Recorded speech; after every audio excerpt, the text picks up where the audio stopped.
ನಮಸ್ತೆ ಸ್ನೇಹಿತರೆ, ಇಂದಿನ ವಿಡಿಯೋದಲ್ಲಿ HSTR, GPSTR ಹಾಗೂ PSTR ಸಿಲೆಬಸ್ ಬಗ್ಗೆ ತಿಳಿತಾ ಹೋಗೋಣ. ಇದೇ ರೀತಿ ಶಿಕ್ಷಕರ ನೇಮಕಾತಿಗೆ ಸಂಬಂಧಿಸಿದಂತಹ ಅಪ್ಡೇಟ್ಸ್ಗಾಗಿ ನಮ್ಮ ಚಾನಲ್ಗೆ ಸಬ್ಸ್ಕ್ರೈಬ್ ಆಗೋದನ್ನ ಮರಿಬೇಡಿ ಹಾಗೂ ಬೆಲ್ಲೈಕನ್ನ ಪ್ರೆಸ್ ಮಾಡಿ.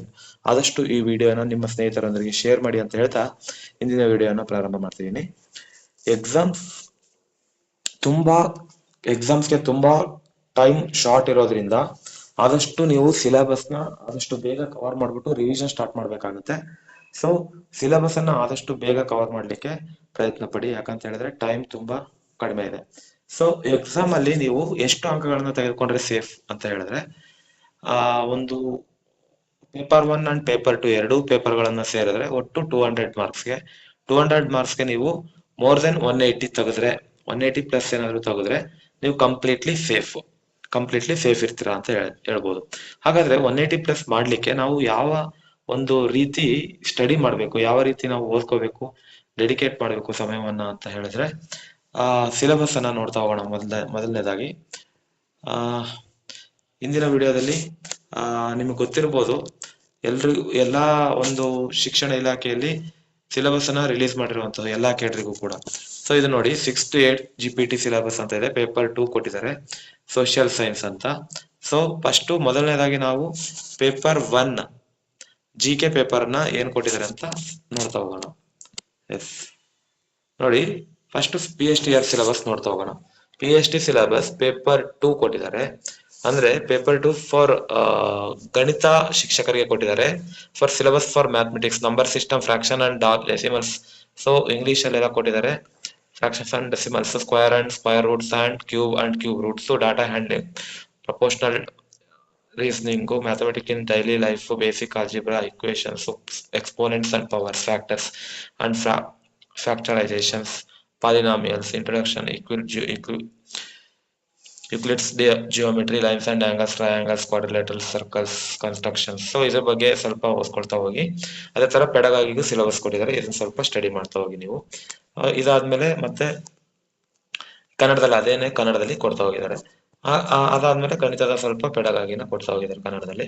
ಅದೇ EVS ಗೆ ನೋಡಿ, physics, kinematics, motions and time keepings, force, frictions and laws of motions, gravitations and planetary mechanics. So work energy, power and simple machines, properties of matter, fluid and weather dynamics, thermal physics and thermodynamics, oscillations and waves, electricity and electromagnetism, optics, lights, radiations. So ಇದು syllabus. ಇದು EVS syllabus. Chemistry ಕೊಟ್ಟಿದ್ದಾರೆ. So separation techniques ನಿಮಗೆಲ್ಲ ಗೊತ್ತಿರುತ್ತೆ.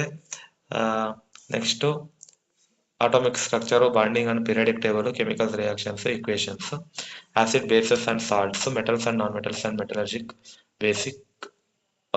ಈ ಎಲ್ಲಾ concept ಕೂಡ basic ಆಗಿರುತ್ತೆ. So no need to worry. Biology ಕೂಡ cell biology, histology, taxonomy, diversity and classifications, plants, psychology and biochemistry. So ಇದೆಲ್ಲ ಬೇಸಿಕ್, ಇದೆಲ್ಲಾನು ಕಂಪ್ಲೀಟ್ ಆಗಿ ಕವರ್ ಮಾಡಿರ್ತಾರೆ. ಸೊ ಇದನ್ನ ಇಂಗ್ಲಿಷ್ ಅಲ್ಲಿ ಇರೋದು, ಕನ್ನಡದಲ್ಲಿ ಕೊಟ್ಟಿರೋದು. ಸೊ ಇದಿಷ್ಟನ್ನು ನೀವು ಕಂಪ್ಲೀಟ್ ಆಗಿ ಸ್ಟಡಿ ಮಾಡ್ಬೇಕಾಗಿರುತ್ತೆ ಸ್ನೇಹಿತರೆ. ಅದಾದ ನಂತರ ನೆಕ್ಸ್ಟ್ ಬರೋದೇ ನಿಮಗೆ ಸೋಷಿಯಲ್ ಸೈನ್ಸ್ ಅಂತ.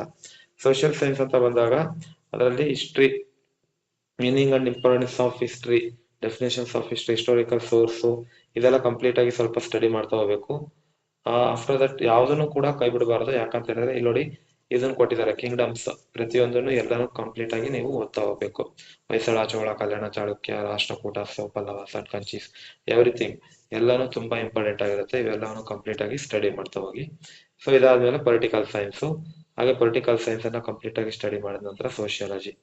ಸೊ ಸ್ವಲ್ಪ ಸೋಷಿಯಲ್ ಟೀಚರ್ಸ್ಗೆ ಸ್ವಲ್ಪ ಸಿಲೆಬಸ್ ಜಾಸ್ತಿ ಇದೆ ಅಂತ ಹೇಳ್ಬೋದು. ಯಾಕಂತ ಹೇಳಿದ್ರೆ ಇದು ಸೋಷಿಯಲ್ ಅನ್ನೋದು ಅಥವಾ GK ಅಂತಕ್ಕಂಥದ್ದು ತುಂಬಾ ಎನಾರ್ಮಸ್ ಅಮೌಂಟ್ ಆಫ್ ಸಿಲೆಬಸ್ ಇದೆ. ಈ ಎಲ್ಲಾ ಸಿಲೆಬಸ್ ನ ಕಂಪ್ಲೀಟ್ ಮಾಡಿಕೊಂಡು ಒಂದು GK ಪೇಪರ್ ಅಲ್ಲಿ ನೀವು ಸ್ವಲ್ಪ ಹೆಚ್ಚಾಗಿ ಅಂಕಗಳನ್ನು ತೆಗೆದುಕೊಳ್ಬೇಕಾಗುತ್ತೆ. ನಿಮ್ಮ ಸಬ್ಜೆಕ್ಟ್ ಪೇಪರ್ ಅಲ್ಲಿ ಈಸಿಯಾಗಿ ಮಾರ್ಕ್ಸ್ ಬರುತ್ತೆ, ಬಟ್ GK ಪೇಪರ್ ಅಲ್ಲಿ ಆದಷ್ಟು ಹೆಚ್ಚು ಅಂಕಗಳನ್ನು ಪಡಿಲಿಕ್ಕೆ ಪ್ರಯತ್ನ ಮಾಡಿ. ಅದೇ ರೀತಿ ಈಗ ಇದಾದ್ಮೇಲೆ paper 1, just a minute, PST paper 1 ನೋಡ್ತಾ ಹೋಗೋಣ. PST ಸಿಲೆಬಸ್ ಪೇಪರ್ 1 ನೋಡಿ, ಪೇಪರ್ 1 ಕೊಟ್ಟಿದ್ದಾರೆ for general knowledge. GK paper ಅಲ್ಲಿ ಇಷ್ಟೆಲ್ಲ ಸಿಲೆಬಸ್ ಇರುತ್ತೆ. ಫೇಮಸ್ ಬುಕ್, ಆಥರ್ಸು ಇದೆಲ್ಲ ಸಾಮಾನ್ಯ ಕನ್ನಡ ಪಠ್ಯ ಸೂಚಿ ಇದೆಲ್ಲ ನೋಡಿ, ಕನ್ನಡ ವರ್ಣಮಾಲೆ, ಗುಣಿತಾಕ್ಷರ, ಸಂಯುಕ್ತಾಕ್ಷರ, ಸೊ ಇದೆಲ್ಲ ನಿಮಗೆ ಗೊತ್ತಿರುತ್ತೆ. ಈ ಎಲ್ಲಾ ವಿಚಾರವಾಗಿ ನೋಡ್ಬೋದು ನೀವು. ಅದು ಎಷ್ಟೆಷ್ಟು ಮಾರ್ಕ್ಸ್ ಡಿವೈಡ್ ಮಾಡಿದಾರೆ ಅಂತ ಅದ್ರ ಬೇಸಿಸ್ ಮೇಲೆ ನೀವು ಸ್ವಲ್ಪ ಸ್ಟಡಿ ಮಾಡ್ತಾ ಹೋಗಿ. ಶೈಕ್ಷಣಿಕ ಮನೋಜ್ಞಾನ 15 ಮಾರ್ಕ್ಸ್ ಇರುವಂತದ್ದು, ಇದನ್ನು ಸ್ವಲ್ಪ ಸ್ಟಡಿ ಮಾಡ್ಬೇಕು ನೀವು ಸೈಕಾಲಜಿ. ಅದೇ ರೀತಿ ಜನರಲ್ ಮೆಂಟಲ್ ಆಪ್ಟಿಟ್ಯೂಡ್ ಟೆಸ್ಟ್ ಕೊಟ್ಟಿರುವಂತಹ ಸರಣಿ ಪೂರ್ಣಗೊಳಿಸಿ, ಕೋಡಿಂಗ್, ಡಿಕೋಡಿಂಗ್, ರಕ್ತ ಸಂಬಂಧ, ದಿಕ್ಕು ಜ್ಞಾನ ಪರೀಕ್ಷೆ, ಸೊ ಇವುಗಳನ್ನು ಸ್ವಲ್ಪ ಸ್ಟಡಿ ಮಾಡ್ತಾ ಹೋಗಿ. ಕಂಪ್ಯೂಟರ್ ಲಿಟ್ರಸಿ ಕೂಡ ಇರುತ್ತೆ. ಸೊ ಇವುಗಳನ್ನೆಲ್ಲವನ್ನು ನೀವು ಅಕ್ಯುರೇಟ್ ಆಗಿ ಸ್ಟಡಿ ಮಾಡಿದ್ದಾರೆ ಪಕ್ಕ ನೀವು 180+ PhD ಎಕ್ಸಾಮ್ ಅಲ್ಲಿ ತಗೊಳ್ಳೋದು ಖಚಿತ. ಸೊ ಅದನ್ನ ಬಿಟ್ರೆ ಮತ್ತೆ GPT ಇಲ್ಲಿ ನೋಡಬಹುದು, ಸಬ್ಜೆಕ್ಟ್ ವೈಸ್ ಅವರು ಒಂದು ಸಿಲೆಬಸ್ ಅನ್ನ ಬಿಟ್ಟಿರುವಂತದ್ದು. ಇದರಲ್ಲಿ ಆಸ್ ಯೂಶುವಲ್ ಫಸ್ಟ್ ಪೇಪರ್ ಅಲ್ಲಿ ಜನರಲ್ ನಾಲೆಡ್ಜ್ ಇರುತ್ತೆ. ಸೊ ಜನರಲ್ ನಾಲೆಡ್ಜ್ ಅಲ್ಲಿ ಸೇಮ್ ಕರೆಂಟ್ ಇದರಲ್ಲೂ ಕೂಡ ಯಾವ ತರ ಇತ್ತು PhD ಇಲ್ಲಿ, ಅದೇ ತರನೇ ಇದರಲ್ಲೂ ಕೂಡ ಕರೆಂಟ್ ಅಫೇರ್ಸ್ ಸ್ವಲ್ಪ ಆಡ್ ಮಾಡಿದ್ದಾರೆ. ಸೊ ಇವುಗಳನ್ನು ಸ್ವಲ್ಪ ನೀವು ಸ್ಟಡಿ ಮಾಡ್ತಾ ಹೋಗಿದ್ದೆ ಆದ್ರೆ ನೋಡಿ, ಡೆಫಿನೆಟ್ಲಿ ನೀವು ಒಂದು ನಿಮ್ಮ ಕನಸಿನ ಹುದ್ದೆಯನ್ನು ಪಡ್ಕೋಬಹುದು.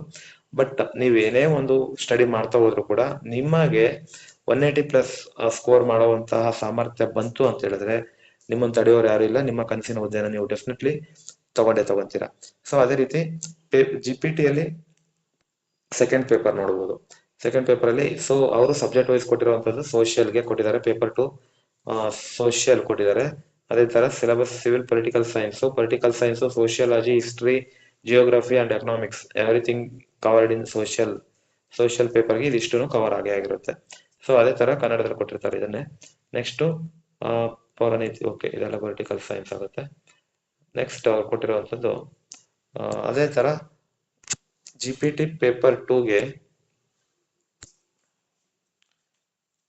ಸೋಷಿಯಲ್ ಆಯ್ತು. GPT ಪೇಪರ್ 2 ಸೋಷಿಯಲ್ ಆಯ್ತು.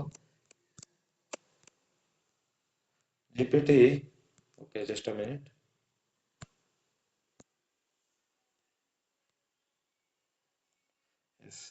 ಆಫ್ಟರ್ ದಟ್ ಮ್ಯಾಥಮೆಟಿಕ್ಸ್ ನೋಡಿ, ಮ್ಯಾಥ್ಸ್ ಪೇಪರ್ 2 ಅಂತ ಬಂದಿದೆ. ಸೊ HSTR ಗೆ ನೋಡ್ತಾ ಹೋದ್ರೆ ನಾವು HSTR ಗೆ ನೋಡಿ, ಓಕೆ,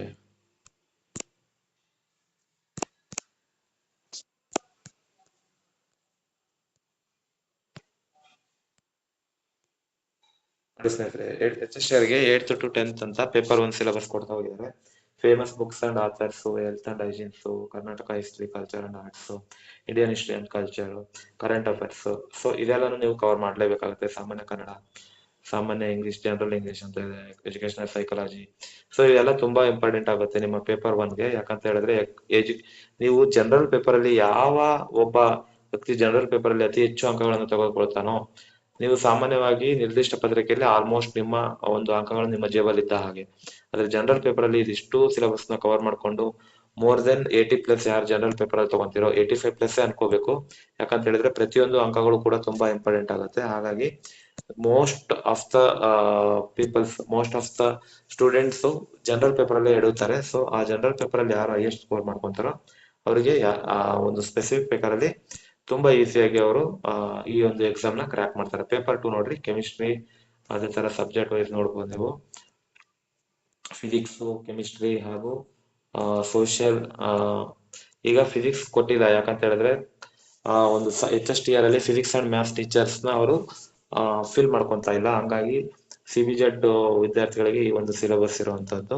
ಅದೇ ತರ ನೀವು ಇದನ್ನ ಯಾವುದು social and Kannada and English teachers ಆಗಿದ್ರು ಕೂಡ ಅವ್ರಿಗೂ ಕೂಡ ಈ ಒಂದು ಸಿಲೆಬಸ್ ಅನ್ನ ಬಿಟ್ಟಿರುವಂತದ್ದು.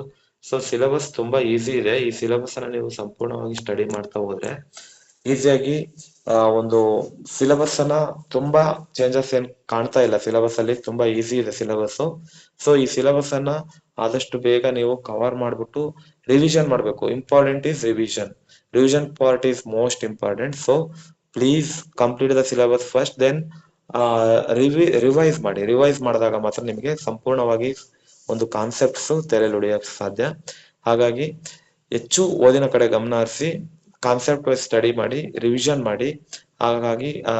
ಹಾಗಾದ್ರೆ ಮಾತ್ರ ನಿಮಗೆ ಮೋರ್ ದೆನ್ 180+ ಮಾಡ್ಲಿಕ್ಕೆ ಸಾಧ್ಯ. 180+ ಮಾಡಿದ್ದೆ ಆದ್ರೆ ನೀವು ಡಿಗ್ರಿಲಿ ಅಥವಾ BEd ಅಲ್ಲಿ ಅಥವಾ TET ಎಷ್ಟೇ ಅಂಕಗಳನ್ನು ತಗೊಂಡಿದ್ರು ಕೂಡ, ಎಷ್ಟೇ ಎಲಿಜಿಬಿಲಿಟಿ ಇದ್ರು ಕೂಡ 180+ ಮಾಡಿದ್ರೆ ನೀವು ಸೇಫರ್ ಸೈಡ್ ಇದ್ದ ಹಾಗೆ.